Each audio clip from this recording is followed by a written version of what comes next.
Hello once again, fellow internet nerds, welcome back to the Film Loft. These videos do seem to be a little bit few and far between at the moment, but don't worry, I'm gradually getting back to a regular schedule of film watching. Speaking of, a pretty big film release that just came out that I didn't want to let pass me by, so let's start talking about a Disney film based on one of their intellectual properties that comes from a Disneyland ride.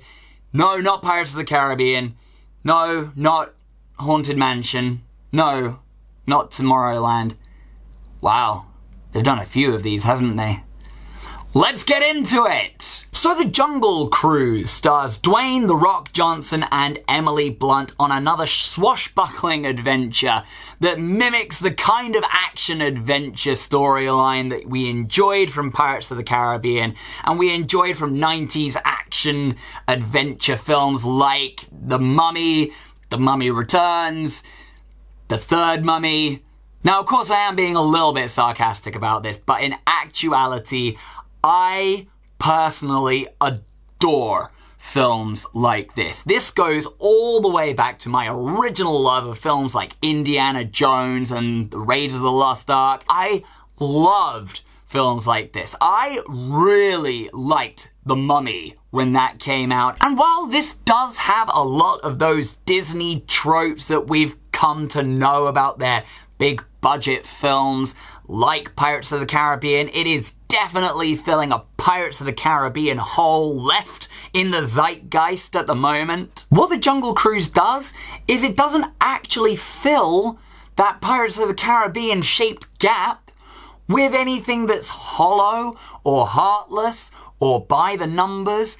It actually fills it with good quality content, which I really enjoyed watching. I heard somewhere that The Jungle Cruise is responsible for one of the most expensive sets that has ever been built.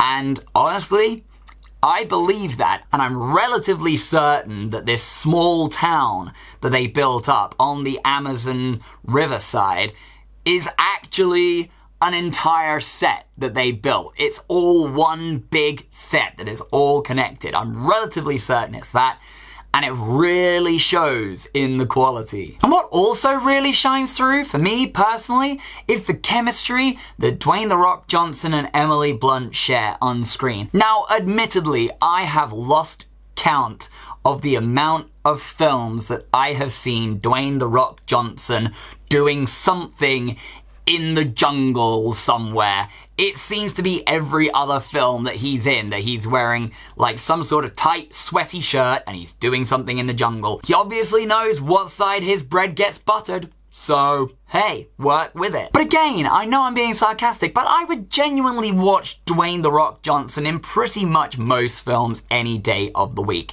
The guy is just charming, charismatic, funny, and does action films like this really well. He's an all-round perfect person for this kind of film. And the fact that he works so well in this film, along with Emily Blunt and with Jack Whitehall as well as her prim, proper brother who has absolutely no reason being in the Amazon jungle. Wait, that sounds a lot like The Mummy as well. Very strange. The fact that everyone there works so well just ups the experience for me. Now, did Jungle Cruise get a little bit ridiculous in some parts? Maybe extend out a little bit longer than it could have been? Yeah, maybe a little bit. But then, so did Pirates of the Caribbean. They're both based on a ride in Disneyland.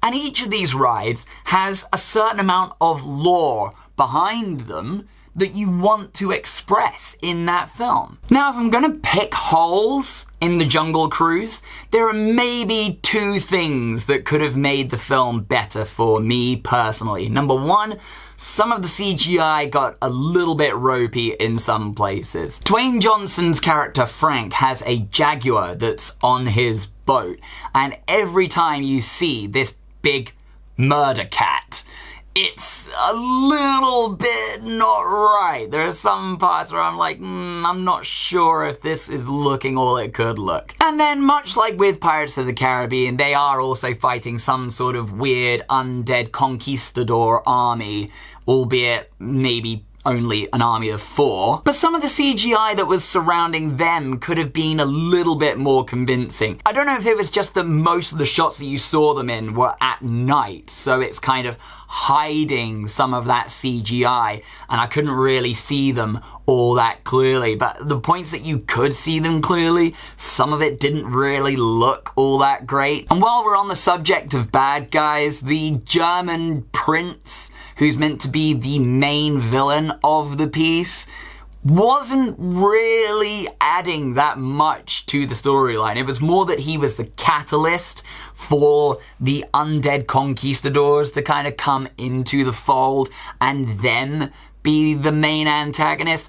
I would have maybe liked to have seen him actually do more, because then that would have had the reminiscence and nostalgia of them fighting against Germans and Nazis, having that kind of Indiana Jones appeal behind it, which I think is something a little bit more grounded, but also doesn't elevate it to the height that you want it to be elevated to for a big all-out action romp. So I get that there needs to be kind of a balance between the two, but to me it didn't feel like it kind of met that balance between the two sets of antagonists. And if I'm being honest, and it's probably just a little bit of a nitpick at this point, the one thing that would have really sold Jungle Cruise even more while watching it is a significantly recognizable score. One of the most recognizable things about Pirates of the Caribbean, other than Johnny Depp as Captain Jack Sparrow, is its score. You hear that score and you immediately recognize when it's playing anywhere, and you know that is the Pirates of the Caribbean theme song.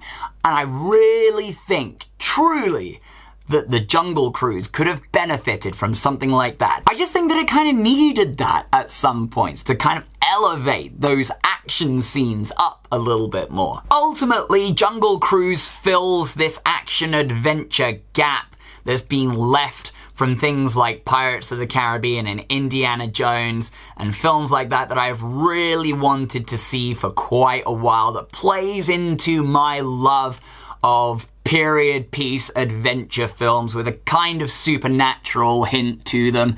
And I think it did it really well. And to add to it, it had Dwayne Johnson in it and Emily Blunt, both being brilliant in their roles. And as if that wasn't enough, it had puns and dad jokes.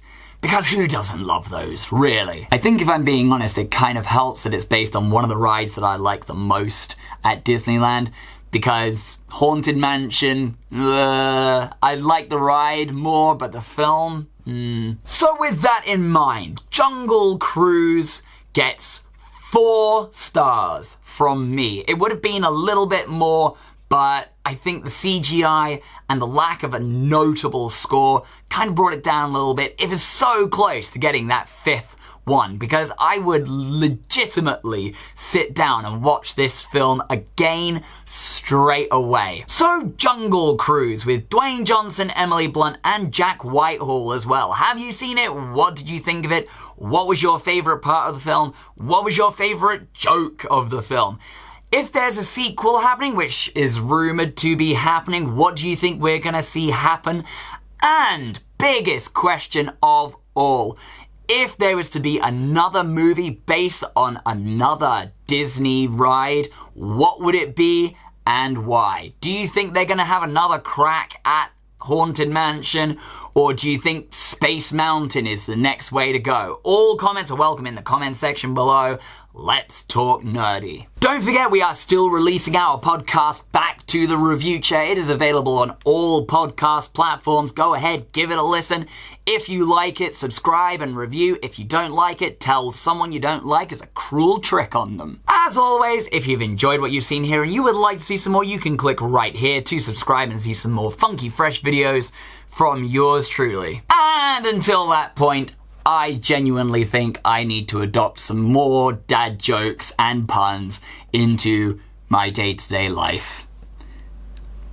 I was gonna make one there, but I can't think of one, so this is why it needs work, you see.